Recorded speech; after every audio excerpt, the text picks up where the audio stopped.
Assalamualaikum warahmatullahi wabarakatuh. Saya Meira. Di sini saya akan melanjutkan membaca buku Thinking Fast and Slow karya Daniel Kahneman. Kali ini saya akan melanjutkan membaca bab 24, bab 25, dan bab 26. Bagi kalian yang ingin memberikan saran atau merekomendasikan buku untuk saya baca, kalian bisa tulis di kolom komentar. Terima kasih. Bab 24. Motor Kapitalisme. Sesat pikir perencanaan hanya satu perwujudan bias optimis yang ada di mana-mana. Sebagian besar kita menganggap dunia lebih ramah daripada kenyataannya. Sifat-sifat kita sendiri lebih baik daripada yang sebenarnya, dan cita-cita kita lebih mudah dicapai daripada kemungkinan sebetulnya. Kita juga cenderung membesar-besarkan kemampuan kita memperkirakan masa depan, yang menyokong kepercayaan diri berlebihan yang optimistis.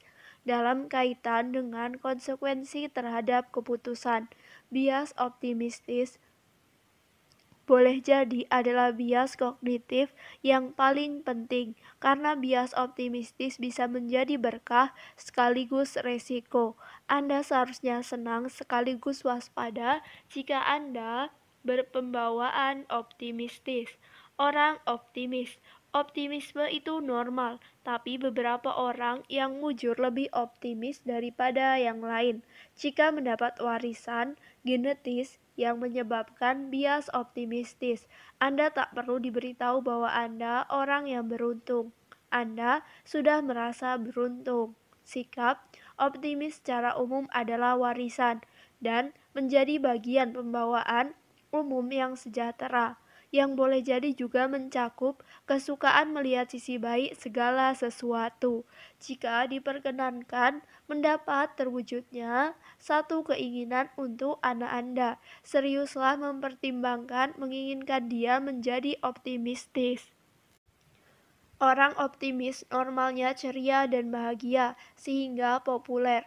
Mereka ulet dalam menghadapi kegagalan dan kesukaran. Peluang mereka mengalami depresi berkurang. Sistem kekebalan tubuh mereka lebih kuat. Mereka memelihara kesehatan dengan lebih baik.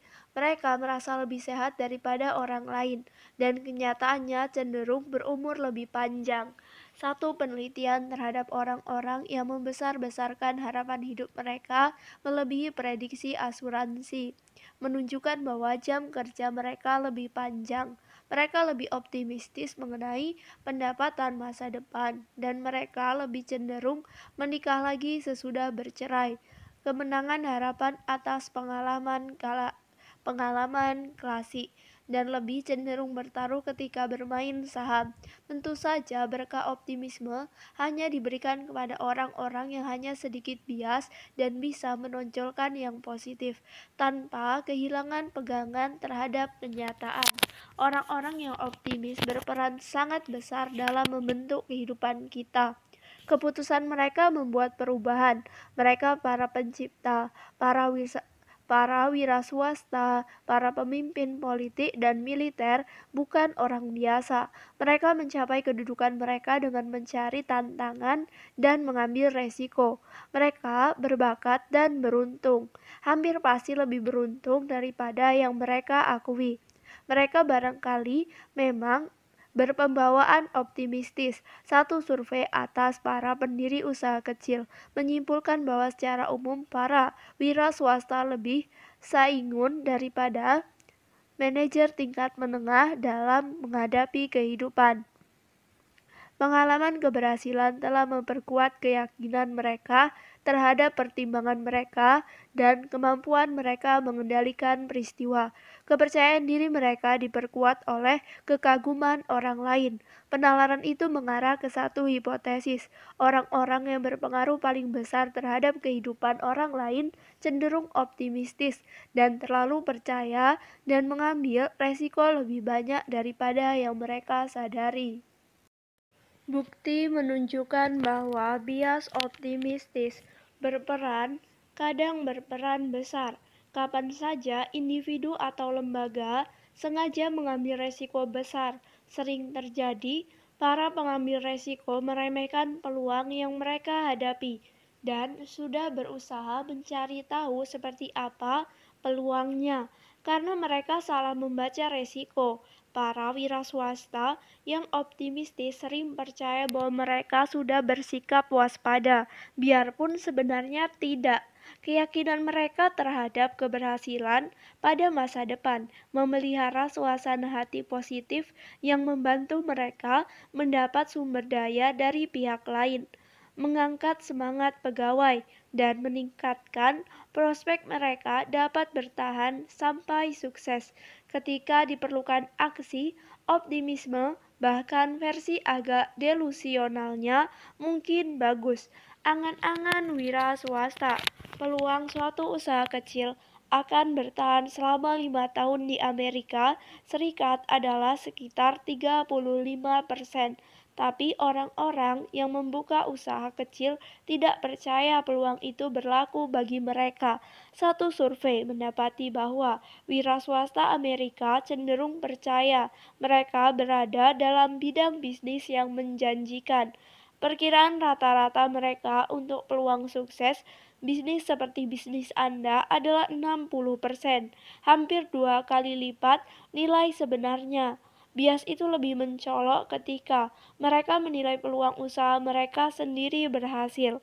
Sebanyak 81% wira swasta menganggap peluang keberhasilan diri sendiri adalah 7/10 atau lebih tinggi. Dan 33% bilang peluang mereka gagal adalah 0. Arah bias itu tak mengejutkan. Jika mewawancarai orang yang baru membuka restoran Italia, Anda tak bakal berharap dia mengecilkan prospek keberhasilannya sendiri atau memandang rendah kemampuannya sendiri sebagai pemilik restoran. Tapi Anda mesti bertanya-tanya, akankah dia tetap menginvestasikan uang dan waktu jika dia sudah berusaha mencari tahu peluangnya? Atau jika dia sudah tahu peluangnya, 60% restoran tutup sesudah 3 tahun. Memperhatikan peluang itu, gagasan memakai pandangan dari luar barangkali tak terpikir olehnya. Salah satu manfaat pembawaan optimistis adalah mendorong kegigihan menghadapi rintangan, tapi kegigihan bisa mahal biayanya. Serangkaian penelitian mengesankan oleh Thomas Asterbrough menunjukkan apa yang terjadi ketika orang optimis menerima kabar buruk. Dia mendapat data dari satu organisasi Kanada, Inventors Assistance Program, yang menarik biaya kecil untuk memberi penilaian objektif kepada para pencipta mengenai prospek komersial gagasan mereka. Evaluasinya menggunakan penilaian seksama terhadap 37 kriteria bagi tiap ciptaan, termasuk kebutuhan akan produk tersebut, biaya produksi, dan perkiraan tren permintaan. Para analisis merangkum penilaian dengan peringkat huruf D dan E, memprediksi gagal. Prediksi yang diberikan untuk 70% lebih ciptaan yang mereka nilai. Perakiraan kegagalan itu sangat akurat, hanya 5 dari 411 proyek yang dengan peringkat terendah yang mencapai komersialisasi dan tak satu pun berhasil. Berita buruk membuat sekitar separuh dari semua pencipta berhenti sesudah mendapat peringkat yang jelas memprediksi kegagalan. Namun 47% terus melakukan usaha pengembangan, bahkan sesudah diberitahu bahwa proyek mereka tak ada harapannya, dan rata-rata orang-orang gigih atau keras kepala itu kemudian mengalami kerugian berlipat ganda sebelum akhirnya menyerah. Kegigihan sesudah disarankan untuk berhenti relatif lumrah di antara para pencipta yang mendapat nilai tinggi dalam pengukuran optimisme pada kepribadian. Para pencipta biasanya mendapat nilai lebih tinggi daripada rata-rata masyarakat dalam pengukuran itu. Secara keseluruhan, keuntungan dari hasil ciptaan pribadi itu kecil, lebih rendah daripada keuntungan dari dana investasi swasta dan sekuritas beresiko tinggi. Secara lebih umum, manfaat finansial wira swasta itu biasa-biasa saja, dan kualifikasi yang sama orang mendapat penghasilan rata-rata lebih tinggi dengan menjual keahlian kepada pemberi kerja dibanding berusaha sendiri. Bukti menunjukkan bahwa optimisme itu tersebar luas, keras kepala, dan mahal. Para psikolog memastikan sebagian besar orang sungguh-sungguh percaya bahwa mereka unggul dibanding orang lain dalam sifat-sifat terbaik. Mereka sampai bersedia bertaruh uang atas keyakinan itu dalam laboratorium. Tentu saja di pasar, keyakinan terhadap keunggulan diri punya konsekuensi besar. Para pemimpin bisnis besar kadang membuat pertaruhan besar dalam merger dan akuisisi yang mahal. Bertindak berdasarkan keyakinan keliru bahwa mereka bisa mengelola aset perusahaan lebih baik daripada pemiliknya terdahulu. Pasar saham bisa menanggapi dengan menurunkan nilai perusahaan yang mengakuisisi, karena pengalaman sudah menunjukkan bahwa usaha-usaha mempersatukan perusahaan-perusahaan besar lebih sering gagal daripada berhasil.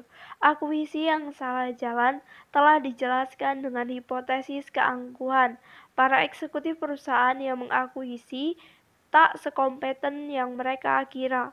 Dua ahli ekonomi, Ulkir Malmendir dan Geoffrey Tate, mengidentifikasi para CEO optimis berdasarkan jumlah saham perusahaan sendiri yang mereka miliki secara pribadi dan mengamati bahwa pemimpin yang sangat optimis mengambil resiko secara berlebihan. Mereka memilih berutang ketimbang mengeluarkan ekuitas dan lebih cenderung membayar terlalu tinggi untuk perusahaan sasaran dan melakukan merger yang merusak nilai. Luar biasanya, saham perusahaan yang mengakuisisi lebih menurun nilainya dalam merger jika CEO perusahaan tersebut terlalu optimis. Menurut perhitungan Malmendir dan Tate, pasar saham rupanya bisa mengenali para CEO yang kelewat percaya diri. Pengamatan itu melepaskan para CEO dari satu tuduhan meski melontarkan tuduhan lain. Para pemimpin perusahaan yang membuat pertaruhan buruk tidak melakukan itu karena mereka bertaruh menggunakan uang orang lain. Sebaliknya, mereka mengambil resiko lebih besar kalau secara pribadi lebih banyak yang mereka pertaruhkan. Kerusakan akibat CEO kelewat percaya diri diperbesar ketika pers bisnis menganggap mereka pesohor.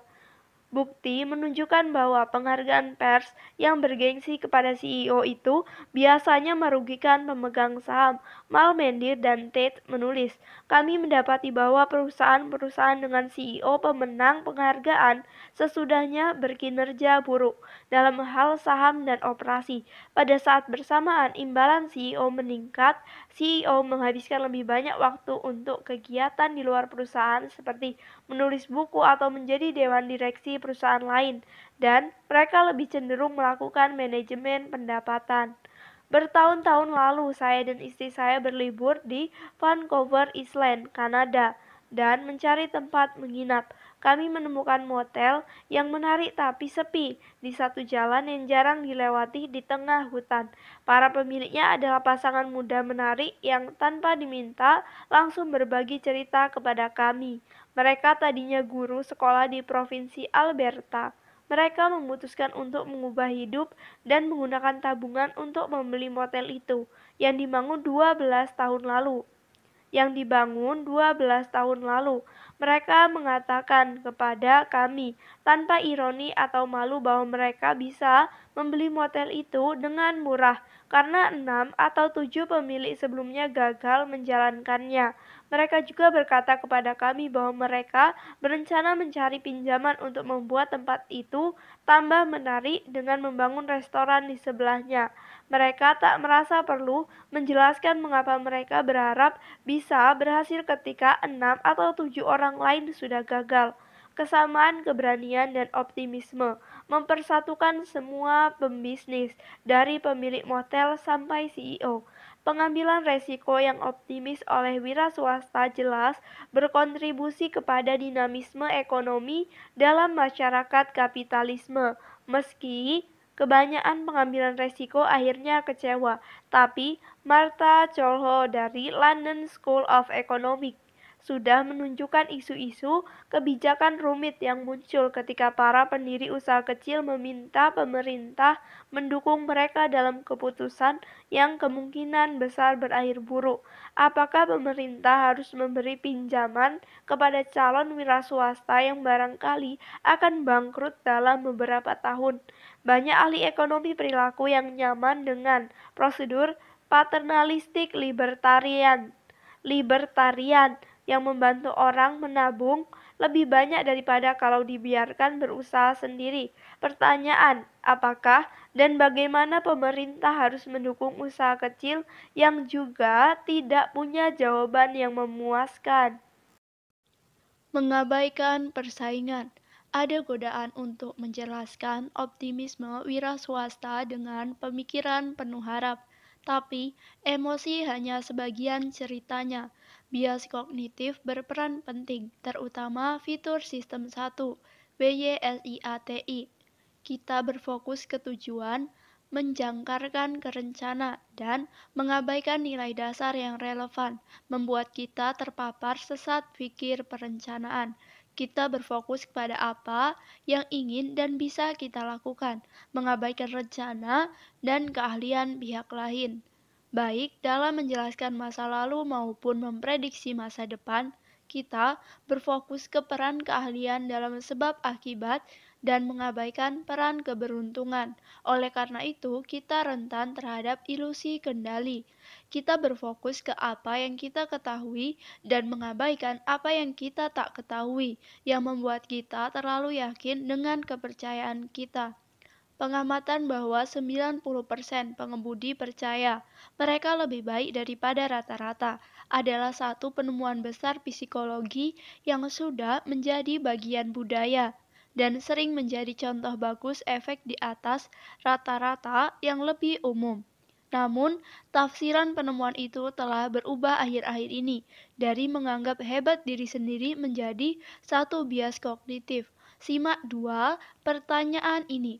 1. Apakah Anda pengemudi yang mahir? 2. Apakah Anda lebih mahir daripada rata-rata pengemudi? Pertanyaan pertama mudah dan jawabannya langsung muncul. Sebagian besar pengemudi menjawab ya. Pertanyaan kedua jauh lebih sukar dan bagi kebanyakan responden mustahil dijawab dengan serius dan benar karena memerlukan penilaian mengenai kualitas rata-rata pengemudi. Di titik ini, dalam buku ini, sudah tak mengejutkan kalau orang menanggapi pertanyaan sukar dengan menjawab pertanyaan lain yang lebih mudah. Mereka membandingkan diri dengan rata-rata tanpa pernah memikirkan rata-ratanya seperti apa. Bukti untuk tafsir kognitif atas efek di atas, rata-rata adalah bahwa ketika orang ditanya mengenai satu tugas yang mereka anggap sukar, bagi kebanyakan kita, bisa saja pertanyaannya, apakah Anda lebih baik daripada rata-rata orang dalam mengawali percakapan dengan orang asing? Mereka langsung menilai diri di bawah rata-rata.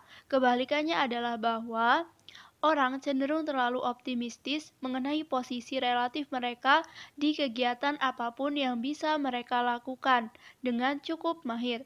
Saya mendapat banyak kesempatan bertanya kepada para pendiri dan pelaku bisnis baru, sampai sejauh mana nasib usaha Anda bergantung kepada apa yang Anda lakukan di perusahaan Anda. Itu jelas pertanyaan mudah. Jawabannya datang dengan cepat dan dalam sampel kecil saya, jawabannya tak pernah kurang dari pada 80%.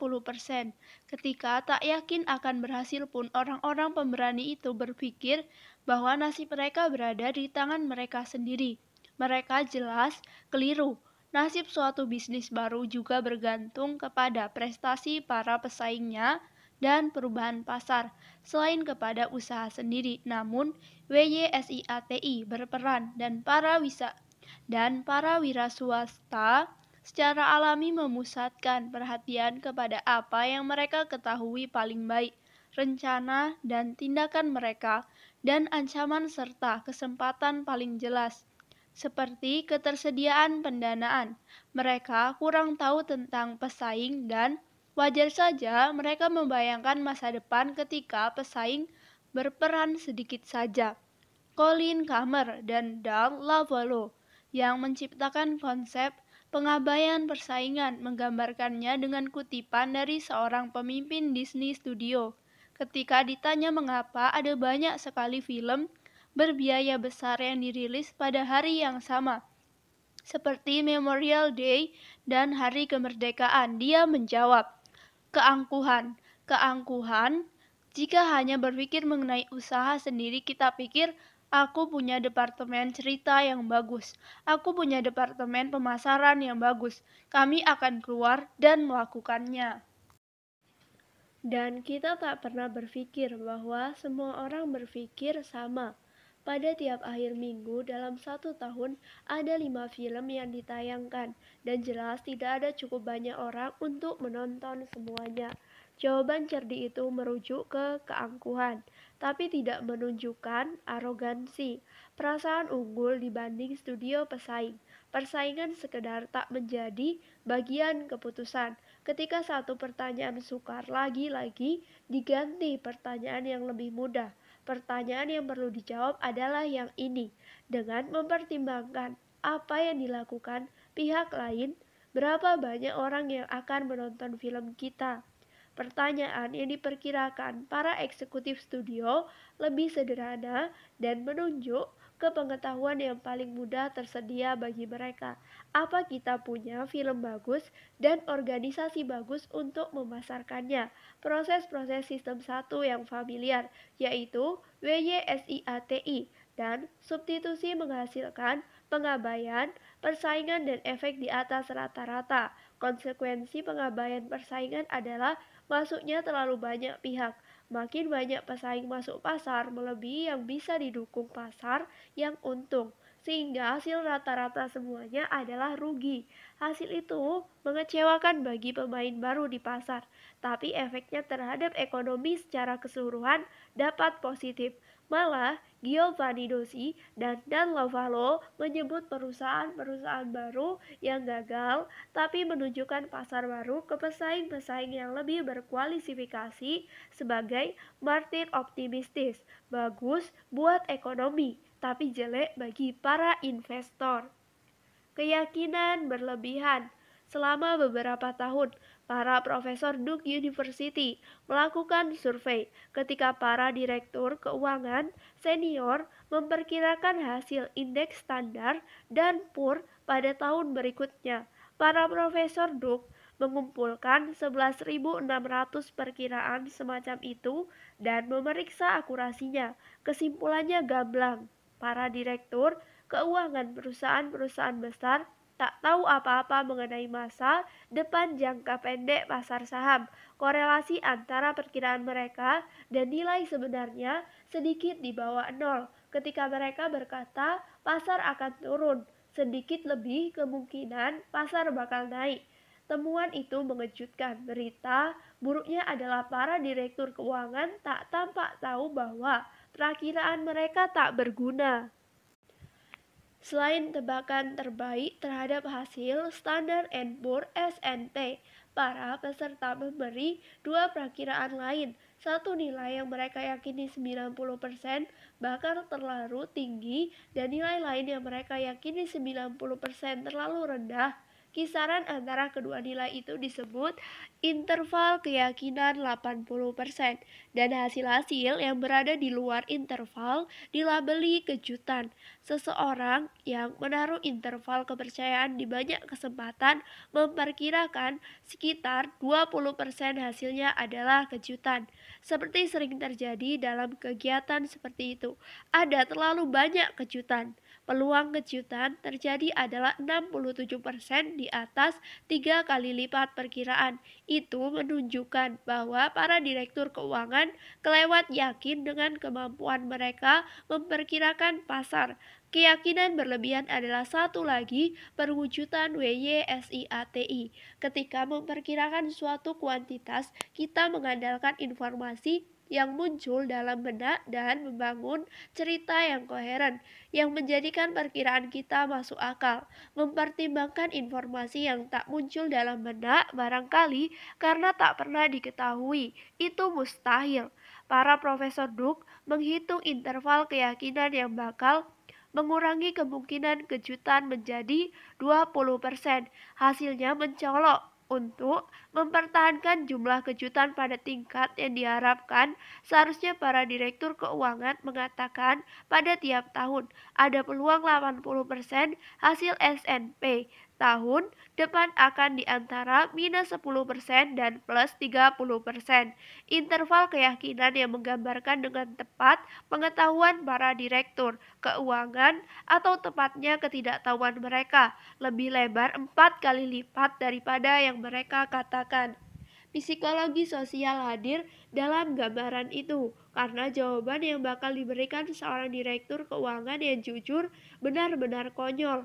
Seorang direktur keuangan yang memberitahu koleganya bahwa ada peluang besar hasil S&P akan antara minus 10% dan plus 30%, bisa berharap bakal ditertawakan.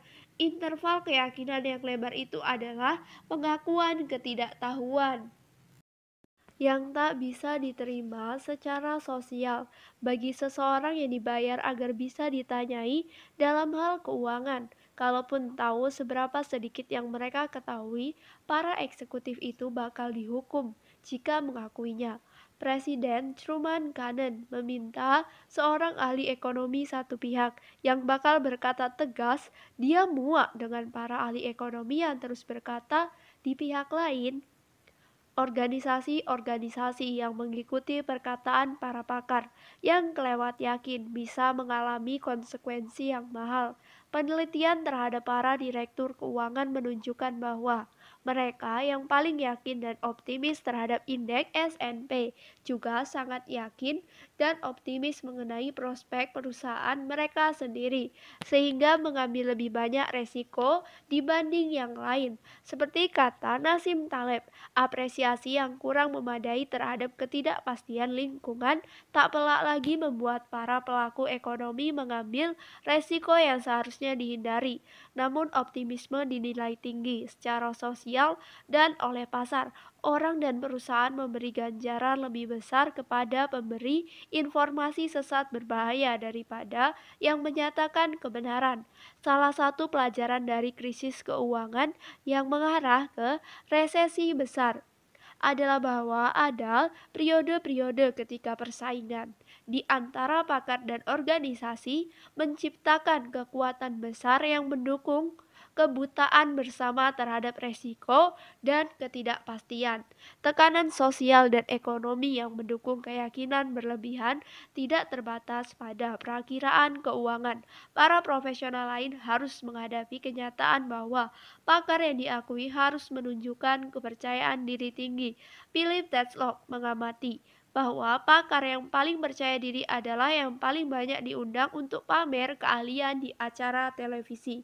Keyakinan berlebihan juga tampak ada di mana-mana dalam bidang kedokteran. Penelitian terhadap para pasien yang meninggal di ICU membandingkan hasil autopsi dengan diagnosis yang diberikan dokter ketika pasien masih hidup. Para dokter juga melaporkan keyakinan mereka. Hasilnya, para dokter yang sangat yakin dengan diagnosis antemortem 40% keliru. Lagi-lagi, keyakinan berlebihan pakar didorong oleh para kliennya. Secara umum, tampil tak yakin itu dianggap kelemahan dan kekurangan pada dokter. Keyakinan lebih dihargai daripada ketidakyakinan dan ada keengganan mengungkapkan ketidakpastian kepada pasien. Para pakar yang mengakui ketidaktahuannya bisa berharap digantikan oleh pesaing yang lebih yakin, yang lebih mampu meraih kepercayaan klien. Apresiasi yang tak bisa terhadap ketidakpastian adalah tumpuan rasionalitas, tapi bukan sesuatu yang diharapkan orang dan organisasi. Ketidakpastian ekstrim itu melumpuhkan dalam keadaan genting, dan mengaku sedang menebak-nebak saja tak bisa diterima ketika yang dipertaruhkan besar. Bertindak berdasarkan pengetahuan yang pura-pura dimiliki sering menjadi solusi pilihan.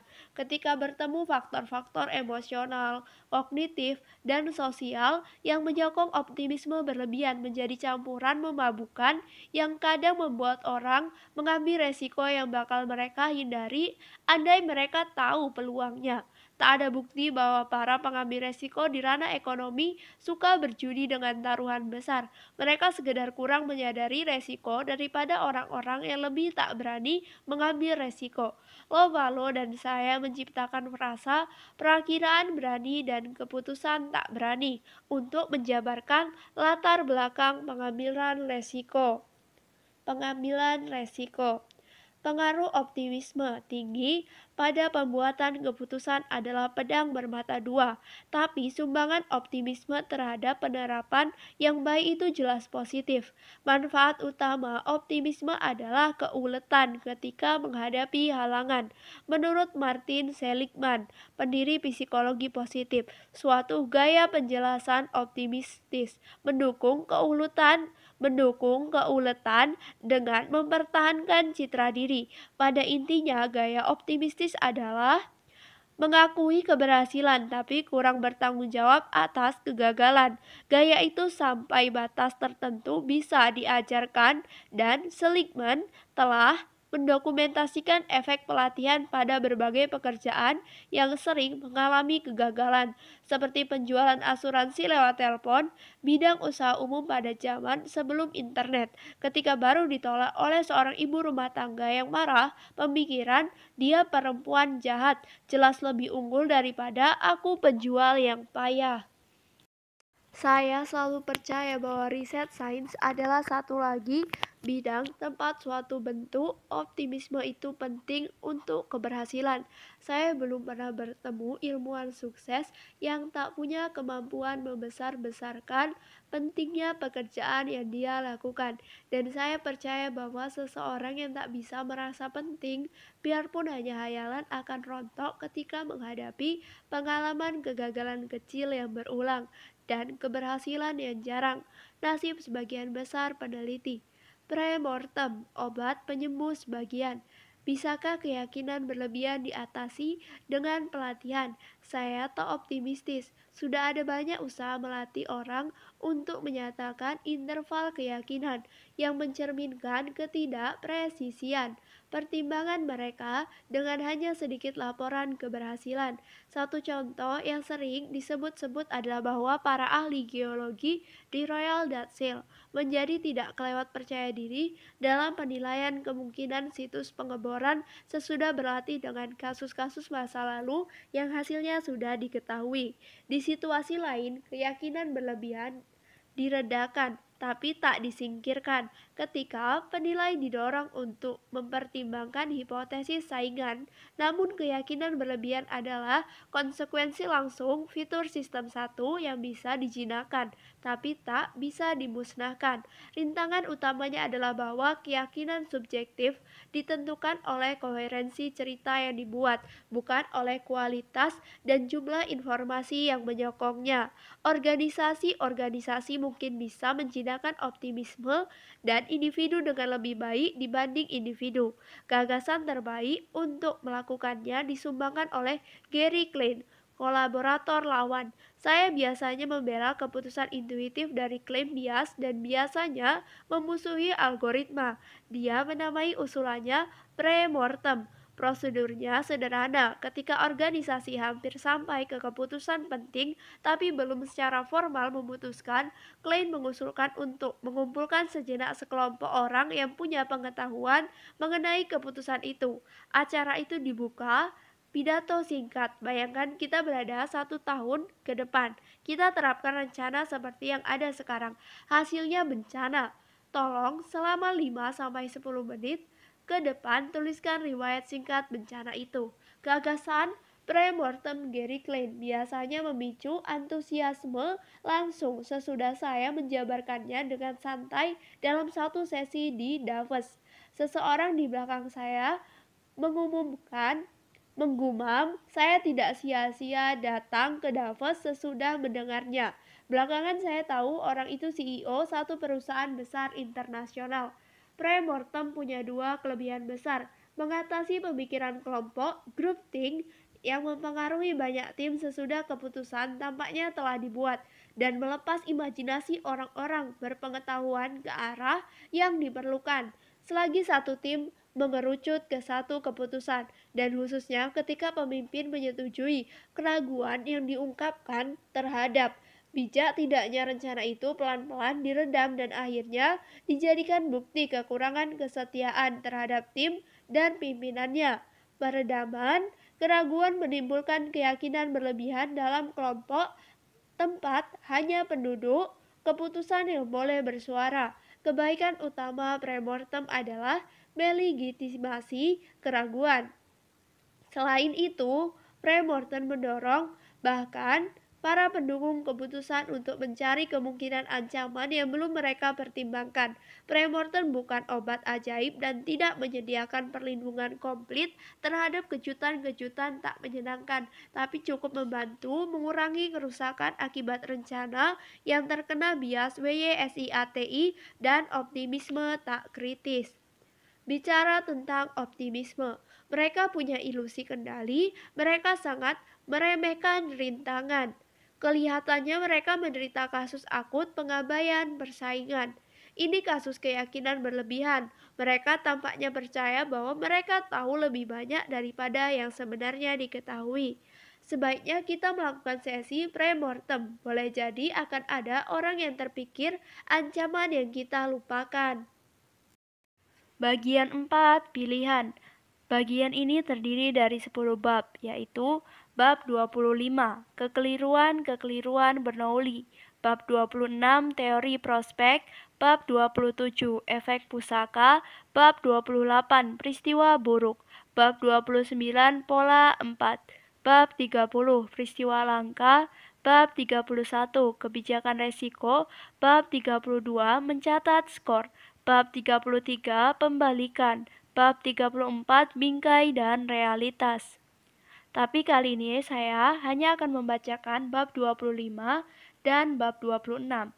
Bab-bab yang selanjutnya saya akan bacakan di next audiobook.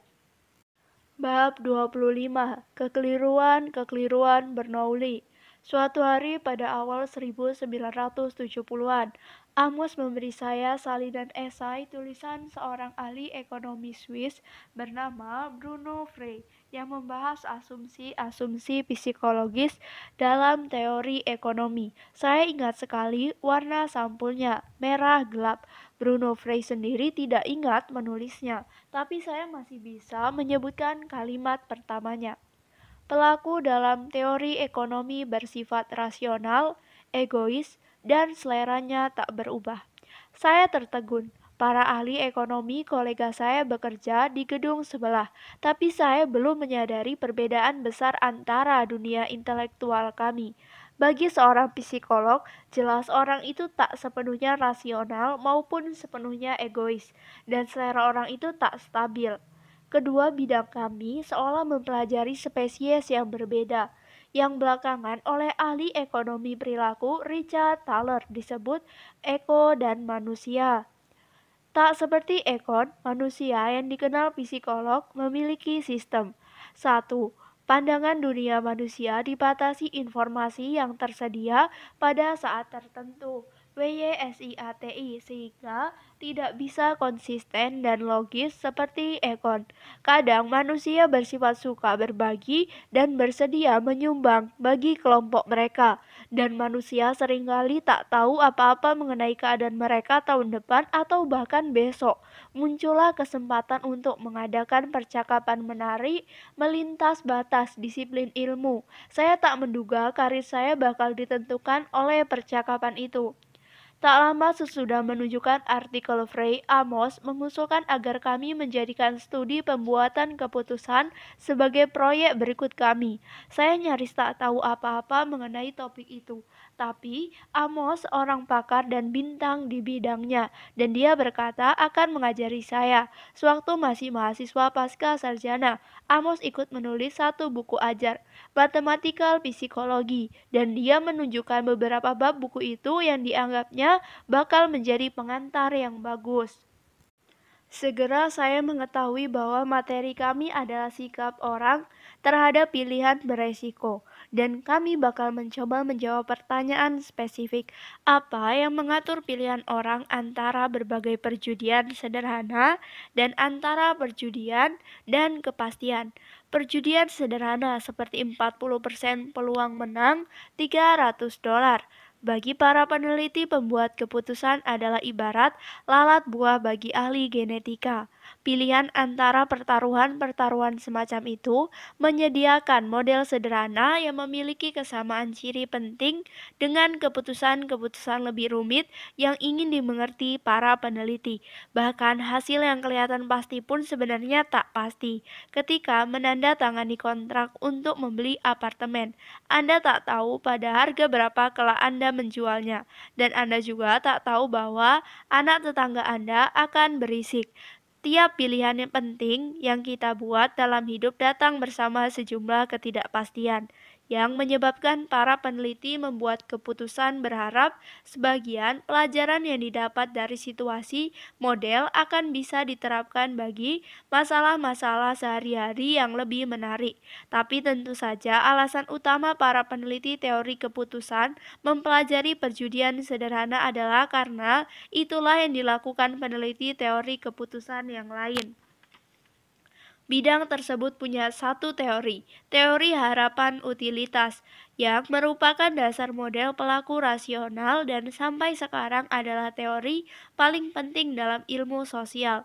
Teori harapan utilitas tak diniatkan sebagai model psikologi. Teori itu adalah logika pilihan berdasarkan aturan-aturan dasar aksioma rasionalitas. Pertimbangkan contoh ini. Jika Anda lebih suka apel daripada pisang, maka Anda juga lebih memilih peluang 10% mendapat apel daripada peluang 10% mendapat pisang. Apel dan pisang bisa diganti objek apapun, termasuk perjudian, dan peluang 10% bisa digantikan probabilitas apapun. Ahli matematika John von Neumann, salah seorang raksasa intelektual abad ke-20, dan ahli ekonomi Oscar Morgenstern mendapat teori pilihan rasional antara perjudian dari beberapa aksioma. Para ahli ekonomi menggunakan teori harapan utilitas dalam peran ganda sebagai logika yang menentukan bagaimana keputusan seharusnya dibuat dan sebagai deskripsi cara Ekon membuat pilihan. Namun Amos dan saya psikolog, dan kami mau mengerti bagaimana sebenarnya manusia membuat pilihan beresiko tanpa berasumsi apapun mengenai rasionalitas mereka. Saya dan Amos terbiasa menghabiskan berjam-jam bercakap-cakap, kadang di kantor kami, kadang di restoran, seringkali sambil berjalan-jalan di jalan-jalan sepi Yerusalem yang indah. Seperti telah kami lakukan ketika kami mempelajari pertimbangan, kami memeriksa dengan seksama preferensi intuitif kami sendiri. Kami menghabiskan waktu membuat persoalan-persoalan keputusan sederhana dan bertanya kepada diri kami sendiri bagaimana kami bakal memilih. Contohnya, yang mana yang Anda pilih? A. Lempar koin. Jika yang di atas gambar Anda mendapat $100, sedangkan kalau yang di atas angka Anda tidak mendapat apa-apa. B. Dapatkan $46 pasti. Kami tidak mencoba mencari tahu pilihan paling rasional atau menguntungkan. Kami ingin menemukan pilihan intuitif yang tampak langsung menggoda.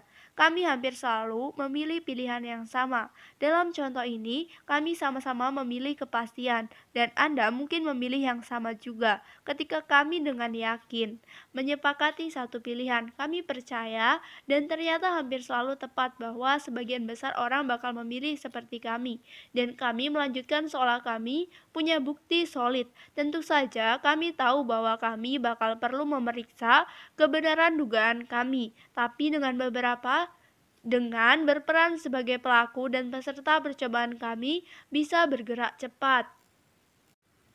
5 tahun sesudah kami memulai penelitian terhadap perjudian, akhirnya kami menyelesaikan satu esai yang kami beri judul Prospect Theory, an Analysis of Decision Under Risk.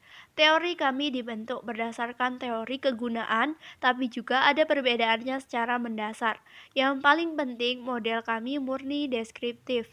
dan tujuannya mendokumentasikan dan menjelaskan pelanggaran sistematis atas aksioma rasionalitas dalam pilihan antara perjudian. Kami serahkan esai kami ke Ekonometrika, jurnal yang mempublikasikan artikel-artikel teoritis penting dalam ilmu ekonomi dan teori keputusan.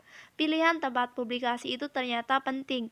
Andai kami mempublikasikan makalah itu di jurnal psikologi, kiranya makalah itu hanya berdampak kecil terhadap ilmu ekonomi.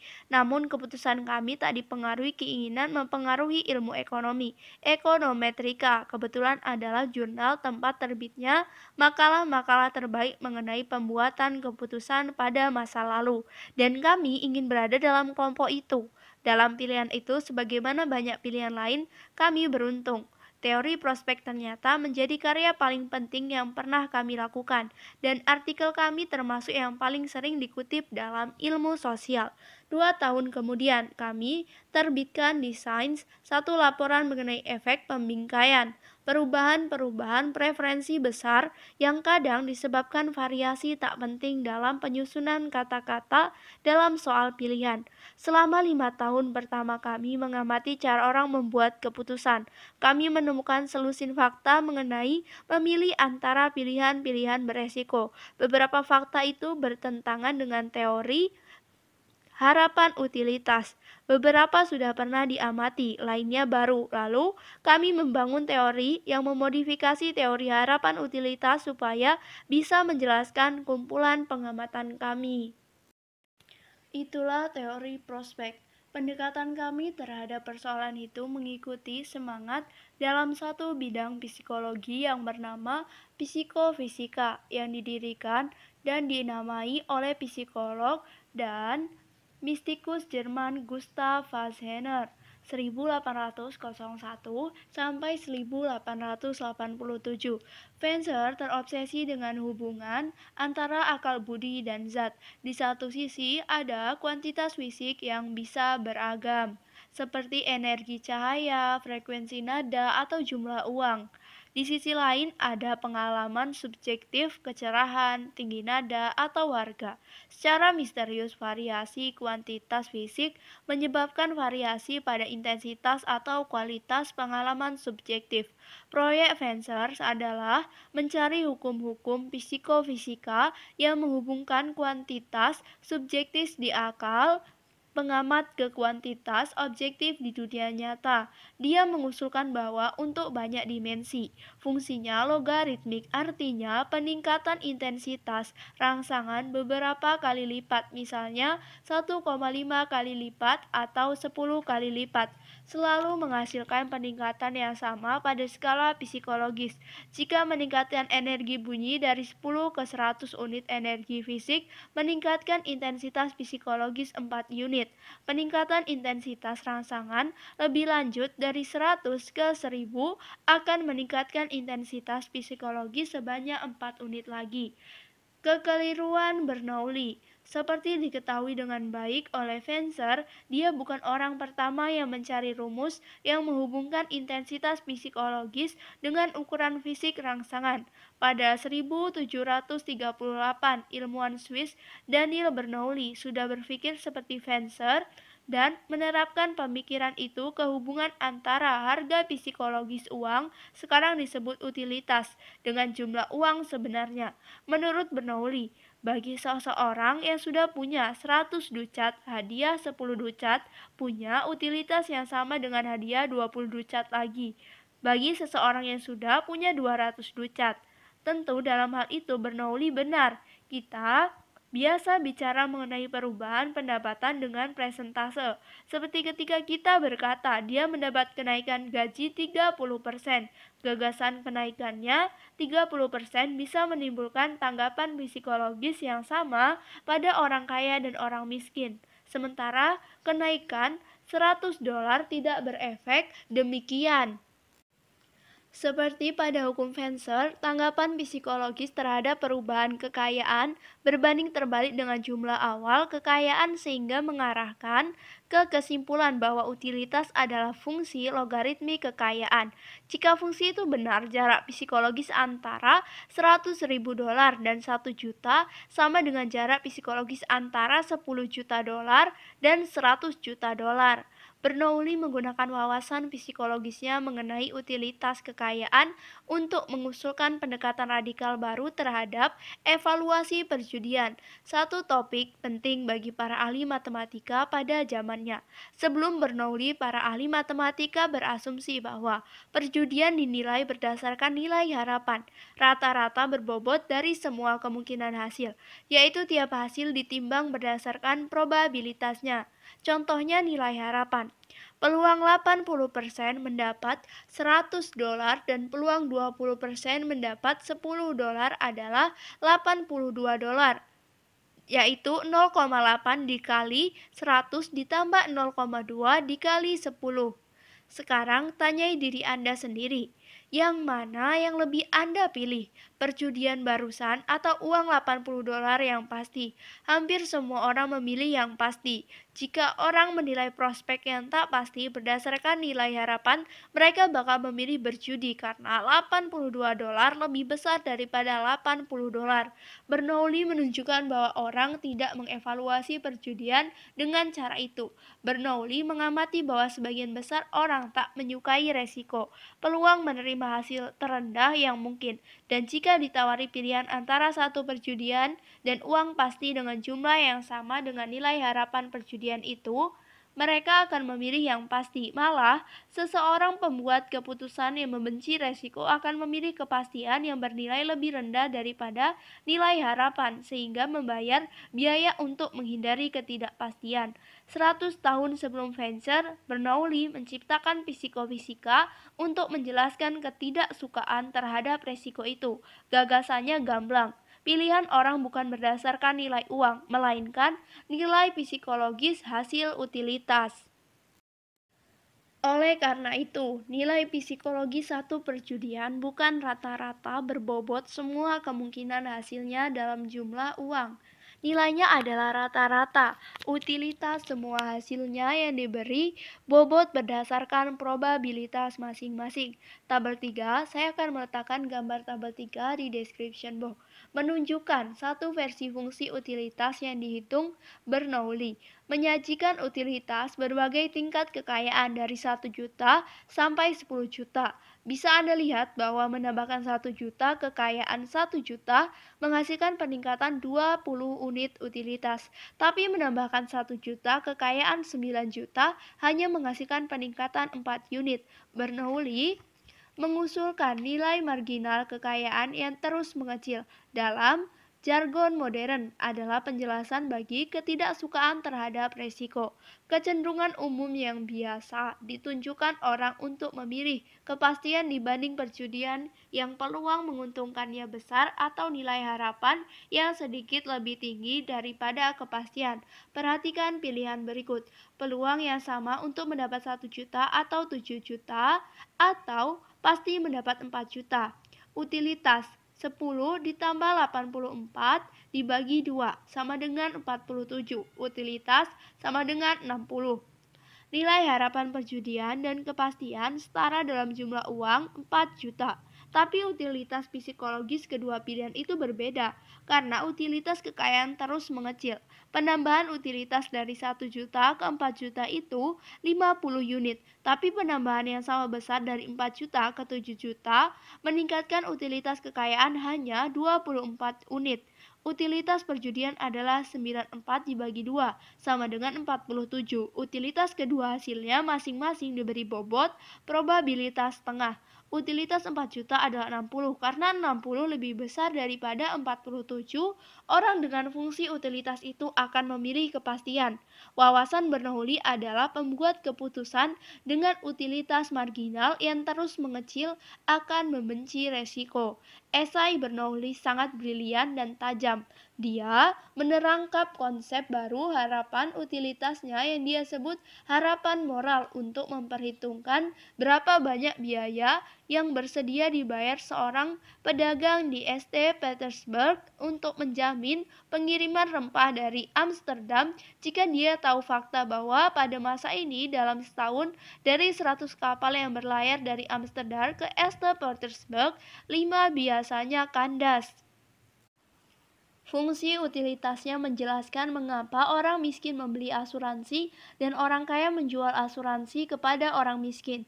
Seperti bisa dilihat di tabel, kehilangan 1 juta menyebabkan kehilangan 4 unit utilitas dari 100 ke 96 pada orang yang punya 10 juta dan 18 unit utilitas dari 48 ke 30 pada orang yang punya 3 juta. Orang yang lebih miskin akan membayar premi untuk mentransfer resiko ke orang yang lebih kaya. Dan itulah inti asuransi. Bernoulli juga menawarkan jawaban untuk paradoks St. Petersburg yang terkenal, yaitu orang yang ditawari perjudian dengan nilai harapan yang tak terhingga dalam ducat bersedia mengeluarkan beberapa ducat saja untuk dipertaruhkan. Yang paling mengesankan, analisis sikap terhadap resiko dalam hal preferensi kekayaan oleh Bernoulli teruji oleh waktu. Analisis itu masih ada dalam ilmu ekonomi hampir 300 tahun sesudah digagas. Umur panjang teori Bernoulli sebenarnya mengherankan karena teori itu cacat serius. Kekeliruan-kekeliruan suatu teori jarang ditemukan di apa yang dinyatakan secara tersurat, karena bersembunyi di apa yang diabaikan atau diasumsikan oleh teori itu. Contohnya lihat skenario berikut. Hari ini Jack dan Jill sama-sama punya kekayaan 5 juta. Kemarin Jack punya 1 juta dan Jill punya 9 juta. Apakah kebahagiaan mereka sama? Apakah mereka punya utilitas yang sama? Teori Bernoulli mengasumsikan bahwa utilitas kekayaan adalah hal yang membuat orang lebih atau kurang bahagia. Jack dan Jill punya kekayaan yang sama sehingga teori itu menyatakan bahwa kebahagiaan keduanya seharusnya sama. Tapi Anda tak perlu gelar sarjana psikologi untuk tahu bahwa hari ini Jack gembira dan Jill sedih. Dan memang kita tahu Jack bakal lebih gembira dari Jill kalaupun Jack hari ini baru punya 2 juta sementara Jill punya 5 juta. Jadi teori Bernoulli pasti salah. Kebahagiaan yang dialami Jack dan Jill ditentukan oleh perubahan terbaru dalam kekayaan relatif terhadap rujukan kekayaan awal, 1 juta untuk Jack, 9 juta untuk Jill. Ketergantungan terhadap rujukan ini banyak ditemukan dalam sensasi dan persepsi. Bunyi yang sama akan dialami sebagai lantang atau lemah, tergantung apakah bunyi itu didahului bisikan atau auman. Untuk memprediksi pengalaman subjektif bunyi lantang, mengetahui energi absolutnya saja tidak cukup. Kita juga butuh mengetahui bunyi rujukan pembandingnya. Sama halnya, kita perlu tahu mengenai latar belakang sebelum bisa memprediksi apakah satu petak abu-abu di suatu lembar kertas akan tampak gelap atau terang. Dan kita perlu tahu rujukan pembanding sebelum bisa memprediksi utilitas sejumlah tertentu kekayaan. Untuk contoh lain mengenai apa yang dilewatkan teori Bernoulli, perhatikan Anthony dan Betty. Kekayaan Anthony sekarang 1 juta, kekayaan Betty sekarang 4 juta. Mereka berdua ditawari memilih antara perjudian dan kepastian. Perjudian peluang yang sama untuk akhirnya memiliki kekayaan 1 juta atau 4 juta, atau kepastian memiliki kekayaan 2 juta. Menurut teori Bernoulli, Anthony dan Betty menghadapi pilihan yang sama. Harapan kekayaan mereka ada 2,5 juta jika memilih berjudi dan 2 juta jika memilih kepastian. Kiranya Bernoulli memperkirakan Anthony dan Betty memilih hal yang sama, tapi prediksi itu tak tepat. Teori Bernoulli lagi-lagi gagal karena tak memungkinkan perbedaan titik rujukan bagi Anthony dan Betty. Jika membayangkan menjadi Anthony dan Betty, akan Anda lihat bahwa kekayaan sekarang itu sangat penting. Begini kira-kira pemikiran mereka. Anthony, yang sekarang memiliki 1 juta. Jika saya pilih kepastian, kekayaan saya pasti berlipat ganda. Itu sangat menarik. Atau saya bisa pilih berjudi dengan peluang sama, membuat kekayaan saya berlipat 4 atau tidak mendapat kenaikan kekayaan. Betty yang sekarang memiliki 4 juta.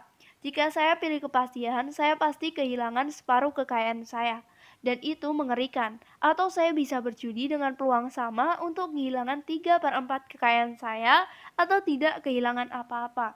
Bisa Anda rasakan bahwa Anthony dan Betty kemungkinan membuat pilihan berbeda karena pilihan kepastian memiliki kekayaan 2 juta, membuat Anthony gembira dan Betty sedih. Perhatikan juga bagaimana hasil pasti berbeda dengan hasil terburuk perjudian. Bagi Anthony, perbedaan antara melipat gandakan kekayaan dan tidak mendapat tambahan. Bagi Betty, perbedaannya antara kehilangan separuh kekayaan dan kehilangan 3/4 kekayaan. Betty jauh lebih mungkin berjudi, sebagaimana yang dilakukan orang lain ketika menghadapi pilihan-pilihan yang sangat buruk. Seperti saya beritahukan dalam cerita, Anthony dan Betty sama-sama tak berpikir menggunakan keadaan kekayaan. Anthony memikirkan keuntungan dan Betty memikirkan kerugian. Hasil psikologis yang mereka perhitungkan sepenuhnya berbeda, walau kemungkinan keadaan kekayaan yang mereka hadapi itu sama. Karena model Bernoulli tidak punya gagasan titik rujukan, teori harapan utilitas tidak mewakili fakta kentara bahwa hasil yang bagus bagi Anthony itu jelek bagi Betty. Model Bernoulli bisa menjelaskan mengapa Anthony tidak mau mengambil resiko, tapi tidak bisa menjelaskan mengapa Betty memilih mengambil resiko dengan berjudi. Suatu perilaku yang sering diamati pada para wira swasta dan jenderal ketika semua pilihan mereka buruk. Semua itu lumayan jelas kan? Dapat dibayangkan Bernoulli sendiri membuat contoh-contoh serupa dan mengembangkan teori yang lebih rumit untuk mengakomodasi contoh-contoh itu. Karena alasan yang entah apa, dia tak melakukannya. Dapat dibayangkan juga kolega-kolega Bernoulli yang sejaman tidak sepakat dengan dia atau para cendekia sesudahnya yang mempertanyakan teorinya ketika membaca esainya. Karena alasan yang entah apa, mereka juga tidak melakukan semua itu. Misterinya mengapa suatu konsep utilitas hasil yang rentan terhadap contoh-contoh tandingan yang begitu jelas bisa bertahan sangat lama. Saya hanya bisa menjelaskannya dengan kelemahan akal budi cendekia yang sudah saya sering amati pada diri saya sendiri. Saya menyebutnya buta akibat teori. Sekalinya kita menerima suatu teori dan menggunakannya sebagai alat berpikir, sukar sekali memperhatikan cacat teori itu. Jika menemukan hasil pengamatan yang tak tampak cocok dengan model, kita menganggap mesti ada penjelasan bagus yang entah bagaimana terlewat oleh kita. Kita percayai terus teori itu, juga komunitas pakar yang sudah menerimanya. Banyak cendekia yang pasti pernah berpikir mengenai cerita seperti Anthony dan Betty, atau Jack dan Jill, dan mencatat bahwa cerita-cerita itu tidak sesuai dengan teori utilitas. Tapi mereka tidak melanjutkan gagasan itu sampai berkata, teori ini keliru serius karena mengabaikan fakta bahwa utilitas bergantung kepada riwayat kekayaan orang, bukan hanya kekayaan sekarang. Seperti diamati psikolog Daniel Gilbert, tidak percaya itu butuh kerja keras dan sistem 2 mudah capek. Bicara tentang kekeliruan Bernoulli, dia gembira sekali mendapat bonus 20.000 dolar 3 tahun lalu, tapi gajinya sudah naik 20% sejak itu. Jadi dia akan perlu bonus yang lebih tinggi supaya mendapat utilitas yang sama. Kedua calon bersedia menerima tawaran gaji kita, tapi mereka tidak akan sama puasnya karena titik rujukan keduanya beda. Salah satunya sekarang bergaji lebih besar. Dia menuntut tunjangan dari mantan suaminya. Dia sebenarnya lebih suka penyelesaian damai, tapi mantan suaminya mau membereskan di pengadilan saja. Itu tidak aneh, dia pasti untung, jadi tidak mau ambil resiko. Pilihan mantan suaminya serba jelek, jadi si mantan lebih pilih ambil resiko. Bab 26. Teori prospek. Amos dan saya kebetulan menemukan cacat utama teori Bernoulli karena kombinasi keahlian dan ketidaktahuan. Karena saran Amos, saya membaca bab dalam bukunya yang menjabarkan percobaan ketika para cendekia terkemuka mengukur utilitas uang dan meminta orang membuat pilihan dalam perjudian yang menyebabkan pesertanya dapat memenangkan atau kehilangan beberapa penny. Para pelaku percobaan mengukur utilitas kekayaan dengan memodifikasi kekayaan dalam kisaran di bawah $1. Timbul pertanyaan, masuk akalkah berasumsi bahwa orang menilai perjudian berdasarkan perbedaan sangat kecil pada kekayaan? Bisakah kita berharap belajar sesuatu mengenai fisika kekayaan dengan mempelajari reaksi terhadap untung rugi beberapa penny? Perkembangan terbaru dalam teori psikofisika memberi kesan bahwa jika ingin mempelajari nilai subjektif kekayaan, seharusnya kita bertanya langsung mengenai kekayaan, bukan perubahan kekayaan. Saya waktu itu belum tahu cukup banyak mengenai teori utilitas sehingga belum terbutakan oleh rasa hormat terhadap teori itu. Dan saya bingung. Waktu Amos dan saya bertemu pada hari berikutnya, saya melaporkan kesulitan yang saya alami sebagai pemikiran yang samar, bukan suatu penemuan. Saya berharap Amos meluruskan saya dan menjelaskan mengapa percobaan yang membingungkan saya itu masuk akal, tapi dia tak berbuat seperti itu. Relevannya psikofisika modern langsung jelas bagi Amos. Dia ingat bahwa ahli ekonomi Harry Markowitz yang belakangan bakal meraih hadiah Nobel untuk karyanya di bidang keuangan telah mengajukan teori yang mengaitkan utilitas dengan perubahan kekayaan, bukan keadaan kekayaan. Gagasan Markowitz sudah ada selama seperempat abad dan tidak menarik perhatian.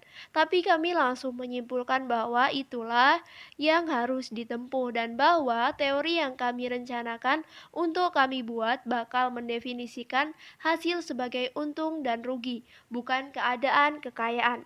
Segera kami mengetahui bahwa kami telah mengatasi satu kasus serius kebutaan akibat teori. Karena gagasan yang sudah kami tolak sekarang itu bukan hanya tampak salah, melainkan juga absurd. Kami tertawa ketika menyadari bahwa kami tak dapat menilai kekayaan kami sekarang dalam hitungan puluhan ribu dolar. Gagasan menyimpulkan sikap terhadap perubahan kecil dari utilitas kekayaan sekarang tampak tak dapat dipertahankan. Kita tahu kita sudah membuat kemajuan teoritis ketika kita tak bisa lagi merekonstruksi mengapa kita lama sekali gagal melihat sesuatu yang sangat jelas, tapi kami ketika itu masih butuh bertahun-tahun untuk menjelajahi dampak berpikir mengenai hasil sebagai untung dan rugi. Dalam teori utilitas, utilitas suatu keuntungan dinilai dengan membandingkan utilitas dua keadaan kekayaan. Contohnya utilitas mendapat tambahan $500 ketika kekayaan Anda $1 juta adalah perbedaan antara utilitas $1.500.000 dan utilitas 1 juta. Dan jika Anda memiliki harta $1.500.000 di utilitas kerugian $500 lagi-lagi merupakan perbedaan antara utilitas kedua keadaan kekayaan. Dalam teori itu, utilitas keuntungan dan kerugian hanya berbeda tanda plus atau minus. Tidak ada cara untuk menggambarkan fakta bahwa di utilitas kerugian $500 bisa lebih besar daripada utilitas keuntungan dengan jumlah yang sama. Walau memang seperti itu adanya, seperti bisa diperkirakan dalam situasi buta akibat teori, kemungkinan perbedaan antara keuntungan dan kerugian tidak diharapkan maupun dipelajari. Pembedaan antara keuntungan dan kerugian dianggap tak penting, jadi tak ada keperluan untuk memeriksanya. Amos dan saya tidak langsung melihat bahwa fokus kami terhadap perubahan kekayaan membuka jalan penjelajahan topik baru. Kami utamanya memperhatikan perbedaan antara perjudian dengan peluang menang tinggi dan rendah. Pada suatu hari, Amos memberi saran sambil lalu, bagaimana dengan kerugian? Dan kami segera menemukan bahwa ketidaksukaan kita terhadap resiko digantikan pencarian resiko ketika berubah fokus. Simak dua soal berikut. Soal 1, mana yang Anda pilih? pasti dapat $900 atau peluang 90% mendapat $1.000. Soal 2, mana yang Anda pilih? Pasti kehilangan $900 atau peluang 90% kehilangan $1.000. Anda barangkali menghindari resiko di soal 1, sebagaimana mayoritas orang. Nilai subjektif keuntungan $900 jelas lebih besar daripada 90% nilai keuntungan $1.000. Pilihan menghindari resiko di soal itu kiranya tak mengejutkan Bernoulli. Sekarang periksa pilihan Anda di soal 2. Jika Anda seperti kebanyakan orang, dalam soal itu Anda akan memilih berjudi. Penjelasan pilihan mengambil resiko itu adalah bayangan, cermin penjelasan, pilihan menghindari resiko pada soal 1 nilai negatif. Kehilangan $900 lebih besar daripada 90% nilai negatif, kehilangan $1.000. Kerugian pasti itu tidak sangat disukai, sehingga mendorong Anda mengambil resiko. Nanti kita akan lihat bahwa evaluasi probabilitas 90% versus 100% juga turut menentukan sikap menghindari resiko di soal 1 dan memilih berjudi di soal 2. Kami bukan yang pertama memperhatikan bahwa orang mengambil resiko ketika semua pilihannya buruk, tapi buta akibat teori terjadi di mana-mana, karena teori yang dominan tidak menyediakan cara yang masuk akal untuk mengakomodasi perbedaan sikap terhadap keuntungan dan kerugian. Kenyataan bahwa sikap itu berbeda harus diabaikan. Sementara itu, keputusan kami memandang hasil sebagai untung dan rugi membuat kami memusatkan perhatian terhadap perbedaan itu. Pengamatan perbedaan sikap terhadap resiko dengan prospek menguntungkan dan merugikan segera menghasilkan kemajuan besar. Kami menemukan cara untuk menunjukkan kesalahan inti model pilihan Bernoulli. Lihatlah. Soal 3. Berapapun yang Anda sudah miliki, Anda diberi tambahan $1.000. Sekarang Anda diminta memilih salah satu. Peluang 50% untuk mendapat $1.000 atau pasti mendapat $500. Soal 4. Berapapun yang sudah Anda miliki, Anda diberi tambahan $2.000. Sekarang Anda diminta memilih salah satu. Peluang 50% untuk kehilangan $1.000 atau pasti kehilangan $500. Anda bisa memastikan bahwa dalam hal keadaan kekayaan final yang penting bagi teori Bernoulli, soal 3 dan 4 identik. Di kedua kasus Anda punya dua pilihan, mendapat kepastian lebih kaya $1.500 dan berjudi yang hasilnya bisa lebih kaya $1.000 atau $2.000 dengan peluang sama. Oleh karena itu dalam teori Bernoulli kedua soal itu seharusnya menimbulkan preferensi yang sama. Cek intuisi Anda dan Anda mungkin akan bisa menebak apa yang dilakukan orang lain. Pada soal 3 mayoritas memilih kepastian.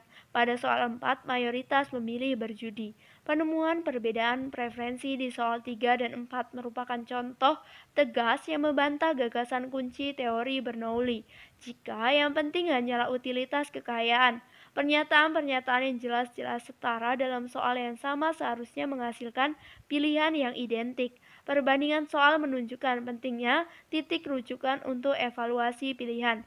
Titik rujukan di soal 3 adalah kekayaan sekarang ditambah $1.000, sedangkan di soal 4 adalah kekayaan sekarang ditambah $2.000. Untung $500 di soal 3 dan rugi $500 di soal 4. Jelas, contoh lain yang sejenis mudah dicari. Cerita Anthony dan Betty memiliki struktur yang sama. Berapa banyak perhatian yang Anda beri ke hadiah $1.000 atau $2.000 yang didapat sebelum memilih. Jika seperti kebanyakan orang Anda nyaris tidak memperhatikan hadiah itu, memang tak ada alasan bagi Anda untuk memperhatikannya, karena hadiah itu sudah termasuk dalam titik rujukan, dan titik rujukan biasanya diabaikan. Anda tahu sesuatu mengenai preferensi Anda yang tak diketahui pengikut teori utilitas, bahwa sikap Anda terhadap resiko tak bakal berbeda jika jumlah harta Anda lebih tinggi atau rendah beberapa ribu dolar, kecuali jika Anda sangat miskin. Dan Anda juga tahu bahwa sikap Anda terhadap untung dan rugi tak berasal dari evaluasi kekayaan Anda. Alasan Anda suka gagasan mendapat $100 dan tak suka gagasan kehilangan $100 bukanlah karena jumlah itu mengubah kekayaan Anda. Anda sekedar suka untung dan tak suka rugi. Dan hampir pasti Anda lebih tak suka rugi daripada suka untung. 4 soal itu menyoroti kelemahan model Bernoulli. Teori Bernoulli terlalu sederhana dan kaku. Variabel yang belum ada adalah titik rujukan. Keadaan awal yang dijadikan patokan menilai untung dan rugi. Dalam teori Bernoulli, kita hanya perlu tahu keadaan kekayaan untuk mengetahui utilitasnya. Tapi dalam teori prospek kita juga perlu tahu keadaan rujukan. Oleh karena itu, teori prospek lebih rumit daripada teori utilitas. Dalam sains kerumitan ada beban yang harus diberi alasan berupa set, prediksi baru, dan diharapkan menarik terhadap fakta yang tak bisa dijelaskan dengan teori yang ada. Itulah tantangan yang harus kami hadapi. Walau Amos dan saya tidak bekerja dengan model akal budi, dua sistem. Sekarang sudah jelas bahwa ada 3 fitur kognitif di inti teori prospek. Ketiganya berperan penting dalam evaluasi hasil keuangan dan terlibat banyak proses otomatis persepsi, pertimbangan, dan emosi. Ketiganya sebaiknya dipandang sebagai ciri sistem satu yang beroperasi. 1. Evaluasi itu relatif terhadap titik rujukan netral yang terkadang disebut sebagai tingkat adaptasi. Anda bisa membuat sendiri demonstrasi prinsip itu dengan mudah. Sediakan 3 mangkuk berisi air di depan Anda. Masukkan air es ke mangkuk di kiri dan air hangat ke mangkuk di kanan. Air di mangkuk tengah bersuhu normal. Benamkan tangan kiri Anda di mangkuk air es dan tangan kanan Anda di mangkuk air hangat. Lalu celupkan kedua tangan di mangkuk tengah. Anda akan merasakan suhu yang sama sebagai hangat di satu tangan dan dingin di tangan lain. Untuk hasil keuangan, titik rujukan yang biasa adalah status quo, tapi bisa juga hasil yang diharapkan atau layak didapat. Misalnya kenaikan gaji atau bonus yang diterima kolega Anda. Hasil yang lebih tinggi daripada titik rujukan berarti untung. Kalau lebih rendah berarti rugi. 2. Prinsip pengurangan kepekaan berlaku bagi dimensi indera dan evaluasi perubahan kekayaan. Menyalakan lampu redup besar berpengaruh dalam ruang gelap. Penambahan cahaya yang sama boleh jadi tak terdeteksi dalam ruang terang benderang. Begitu juga perbedaan subjektif antara $900 dan $1.000 jauh lebih kecil daripada perbedaan antara $100 dan $200. 3. Prinsip ketiga adalah tak mau rugi. Ketika dibandingkan langsung satu sama lain, rugi lebih terasa berat daripada untung. Asimetri antara kekuatan harapan atau pengalaman positif dan negatif punya riwayat evolusioner. Makhluk hidup yang menganggap ancaman lebih penting daripada kesempatan berpeluang lebih baik untuk bertahan hidup dan berkembang biak. 3 prinsip yang menentukan nilai hasil digambarkan di gambar 10. Andai teori prospek punya bendera, gambar itulah yang layak diterankan di atasnya. Grafik menunjukkan nilai psikologis untung dan rugi, yang merupakan pembawa nilai dalam teori prospek, tak seperti teori Bernoulli. Ketika keadaan kekayaan adalah pembawa nilai, grafik itu punya dua bagian, sebelah kiri dan kanan titik rujukan. Satu ciri menonjolnya adalah bentuk S, mewakili pengurangan kepekaan untung dan rugi. Terakhir, kedua lengkungan S tidak simetris. Lengkungan grafis berubah tajam di titik rujukan. Tanggapan terhadap rugi lebih kuat daripada tanggapan terhadap untung, bernilai sama. Itulah prinsip tak mau rugi. Terdapat gambar 10, saya akan meletakkannya di description box. Tak mau rugi. Banyak pilihan yang kita hadapi dalam hidup itu. Campuran, ada risiko rugi dan kesempatan untung. Dan kita mesti memutuskan apakah mau berjudi atau menolaknya. Para investor yang menilai satu bisnis baru, pengacara yang mempertimbangkan menggugat jenderal yang menyiapkan serangan militer, dan politikus yang harus memutuskan mau mencalonkan diri dalam pemilihan umum. Semuanya menghadapi kemungkinan menang atau kalah. Untuk contoh sederhana prospek campuran, perhatikan reaksi Anda terhadap pertanyaan berikut. Soal 5. Anda ditawari pertaruhan lempar koin. Jika koin menunjukkan gambar, Anda kehilangan $100. Jika koin menunjukkan angka, Anda mendapat $150. Apakah pertaruhan itu menarik? Maukah Anda melakukannya? Untuk membuat pilihan, Anda mesti membandingkan manfaat psikologis mendapat $150 dibanding biaya psikologis kehilangan $100. Bagaimana perasaan Anda mengenai pilihan itu? Walau nilai harapan pertaruhan itu jelas positif, karena Anda bisa untung lebih besar daripada yang mungkin hilang dari Anda. Barangkali Anda tak suka pertaruhan itu. Sebagian besar orang juga begitu. Penolakan terhadap pertaruhan barusan adalah tindakan sistem 2. Tapi masukan pentingnya adalah tanggapan emosional yang ditimbulkan sistem 1. Bagi kebanyakan orang, rasa takut kehilangan $100 lebih kuat daripada harapan mendapat $150. Kami menyimpulkan dari banyak pengamatan seperti itu bahwa rugi lebih terasa berat daripada untung, dan orang tak mau rugi. Anda bisa mengukur kadar ketidaksukaan Anda terhadap kerugian dengan bertanya kepada diri sendiri, sebesar apa keuntungan terkecil yang saya perlukan untuk mengimbangi peluang kehilangan $100? Bagi banyak orang, jawabannya sekitar $200, 2 kali lipat kemungkinan kerugian. Rasio ketidaksukaan rugi telah ditaksir di beberapa percobaan dan biasanya dalam kisaran 1,5 sampai 2,5. Tentu saja itu hanya rata-rata. Beberapa orang lebih tak mau rugi dibanding lainnya. Para pengambil resiko profesional di pasar uang lebih toleran terhadap kerugian. Barangkali karena mereka tak menanggapi tiap kenaikan dan penurunan dengan emosional. Ketika peserta satu eksperimen diperintahkan berpikir seperti pedagang, mereka jadi kurang tak mau rugi, dan reaksi emosional mereka terhadap kerugian diukur dengan indeks psikologis rangsangan emosional berkurang banyak. Agar bisa memeriksa rasio ketidaksukaan rugi Anda untuk berbagai pertaruhan, simak pertanyaan-pertanyaan berikut. Abaikan semua pertimbangan sosial, jangan mencoba jadi berani atau hati-hati, dan pusatkan perhatian hanya kepada dampak subjektif kemungkinan, kerugian, dan keuntungan yang bisa mengimbanginya. 1. Pikirkan pertaruhan 50-50 yang bisa membuat Anda rugi $10. Berapa keuntungan terkecil yang bisa membuat pertaruhan itu menarik? Jika Anda berkata $10, Anda tidak peduli resiko. Jika Anda beri angka di bawah $10, Anda mencari resiko. Jika jawaban Anda di atas $10, Anda tak mau rugi. 2. Bagaimana dengan kemungkinan rugi $500 dalam pertaruhan lempar koin? Kemungkinan keuntungan sebesar apa yang Anda butuhkan untuk mengimbanginya? Bagaimana dengan kerugian 2.000? Selagi menjawab pertanyaan-pertanyaan itu, barangkali Anda menemukan bahwa koefisien ketidaksukaan rugi Anda cenderung naik ketika yang dipertaruhkan naik, tapi tidak dramatis. Tentu saja, semua pertaruhan tak menarik jika kemungkinan ruginya terlalu besar atau jika gaya hidup Anda terancam.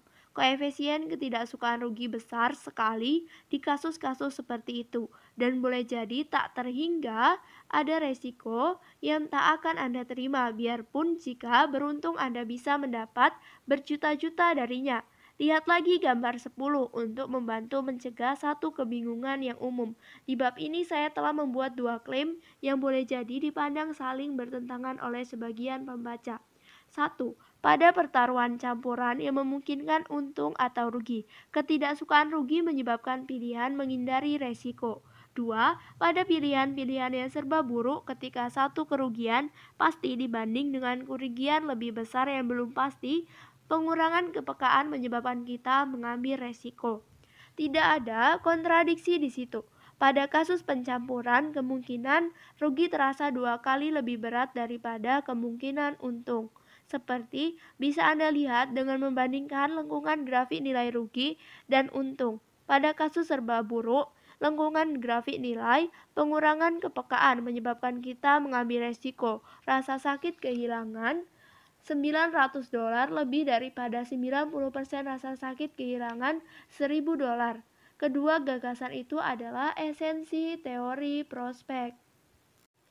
Gambar 10 menunjukkan perubahan mendadak pada kelengkungan grafik nilai ketika keuntungan berubah menjadi kerugian karena ada ketidaksukaan rugi yang lumayan besar, bahkan ketika resikonya kecil sekali dibanding kekayaan. Masuk akalkah bila sikap terhadap keadaan kekayaan dapat menjelaskan ketidaksukaan besar terhadap resiko kecil? Itulah contoh mencolok buta akibat teori bahwa cacat yang ketara di teori Bernoulli itu gagal menarik perhatian ilmiah selama 250 tahun lebih. Tahun 2000, ahli ekonomi perilaku Matthew Rabin akhirnya membuktikan secara matematis bahwa upaya-upaya menjelaskan ketidaksukaan rugi dengan utilitas kekayaan itu absurd dan pasti gagal, dan bukti yang dia beri menarik perhatian.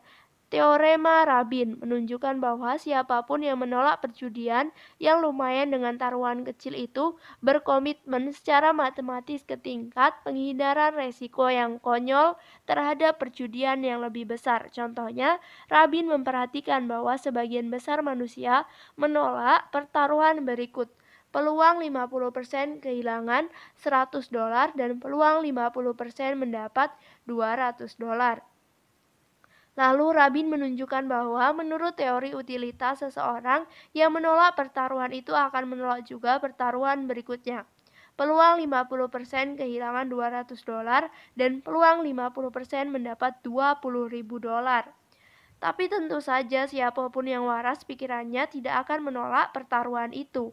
Dalam satu artikel yang menggebu-gebu mengenai pembuktian itu, Matthew Rabin dan Richard Thaler berkomentar bahwa pertaruhan yang lebih besar hasil harapannya adalah $9.900 dengan peluang nol untuk rugi di atas $200.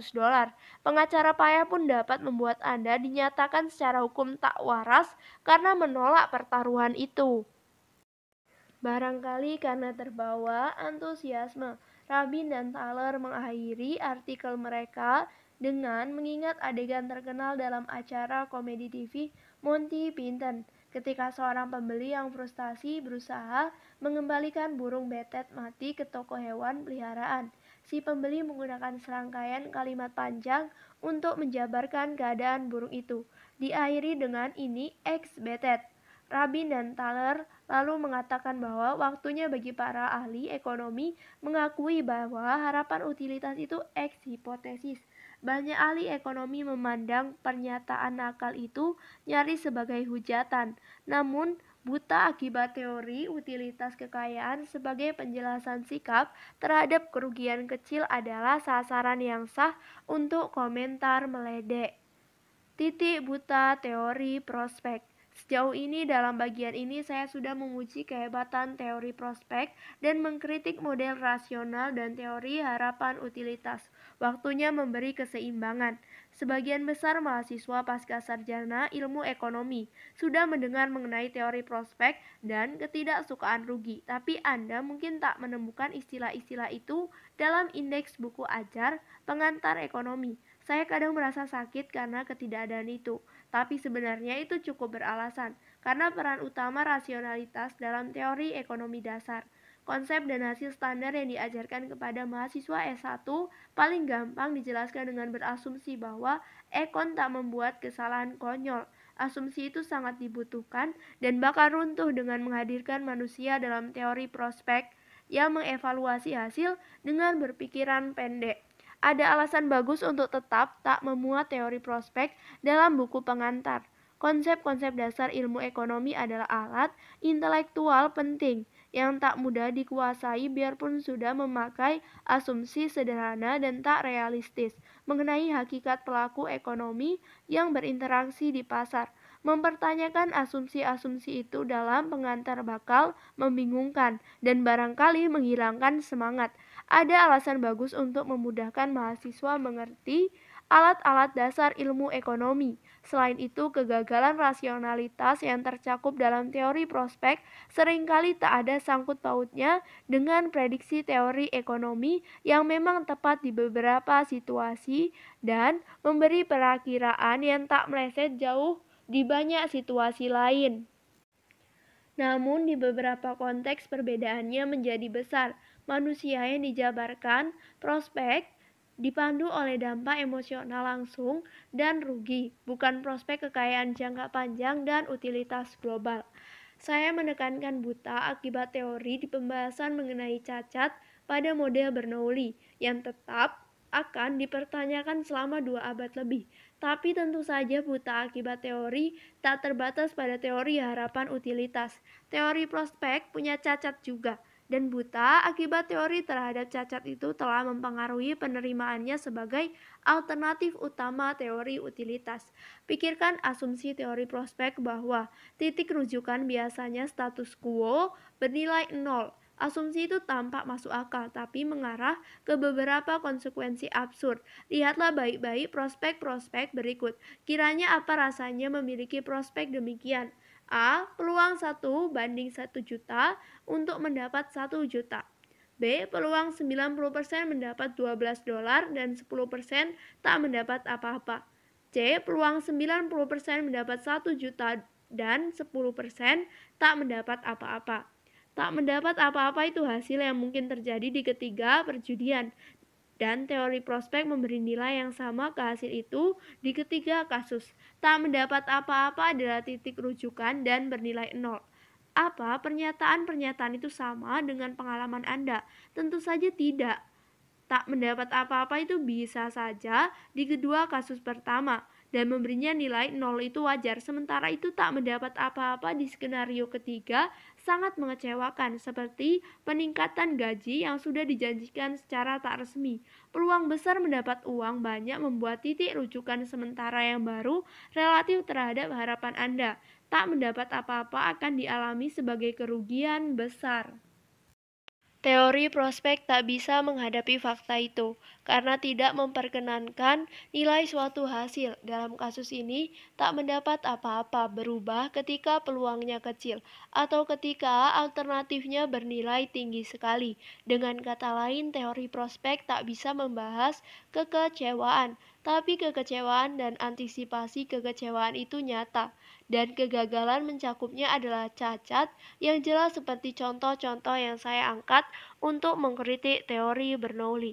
Teori prospek dan teori utilitas juga gagal mencakup penyesalan. Kedua teori itu punya asumsi yang sama, bahwa pilihan-pilihan yang terjadi dievaluasi secara terpisah dan mandiri, dan bahwa pilihan dengan nilai tertinggilah yang dipilih. Asumsi itu jelas keliru, sebagaimana ditunjukkan contoh berikut. Soal 6. Pilihan antara peluang 90% mendapat 1 juta atau pasti mendapat $50. Soal 7. Pilihan antara peluang 90% mendapat 1 juta atau pasti mendapat $150.000. Bandingkan antisipasi rasa sakit karena memilih berjudi dan tidak memenangkan di kedua kasus. Gagal menang itu mengecewakan pada keduanya, tapi potensi rasa sakit lebih besar di soal 7, karena kita tahu bahwa jika kita memilih berjudi dan kalah, kita akan menyesali keputusan rakus yang dibuat dengan menolak kepastian mendapat $150.000 dalam penyesalan. Pengamalan suatu hasil bergantung kepada pilihan yang bisa saja diambil tapi tidak diambil. Beberapa orang ahli ekonomi dan psikologi telah mengusulkan model-model pembuatan keputusan yang didasarkan kepada emosi, penyesalan, dan kekecewaan. Adil kalau dikatakan model-model itu kurang berpengaruh daripada teori prospek, dan alasannya mengandung pelajaran. Emosi penyesalan dan kekecewaan itu nyata, dan para pembuat keputusan pasti mengantisipasi emosi-emosi itu ketika membuat pilihan.